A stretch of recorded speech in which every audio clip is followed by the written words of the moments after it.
maybe before I dive into Uganda context, worldwide, among all cancer cases diagnosed, cancer in children represent between 8 to 10%. In Uganda, also we are seeing the same proportion.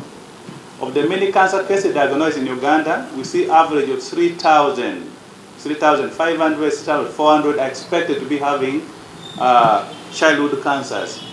But those children, not all of them make it to the cancer center for treatment. Less than half of them make it for a number of reasons. One of the reasons is low level of awareness about cancer in children. Many people think children don't develop cancer. So these figures show that children can actually survive their cancer in Uganda. Survival is possible.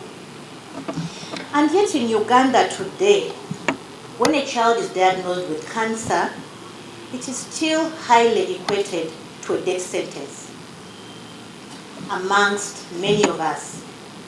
And therefore the families stop living. Hope is lost. The children and their families are stigmatized. So then people will seek prayers, they will seek alternative remedies, they'll be in denial over this. And so even when the child is not yet dead, we are focusing on death and dying. It is no wonder, therefore, that our systems have not been deliberate about survivorship. And that is why we are pulling it out today. Those children that do survive are doubly disadvantaged. Why? First, they live through the despair and hopelessness around them from their families, their friends, their relatives. And then when they are cured, they discover that one of the most important parts of their lives, which is school, has left them behind. This must change. And the fact that childhood cancer is highly curable.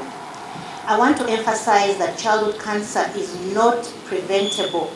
That's the message that we have generally, and it is very true for adult cancers.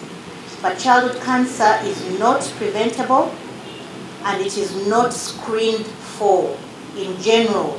However, death from childhood cancer is preventable if we detect early and get proper treatment. So these are essential truths and they remain.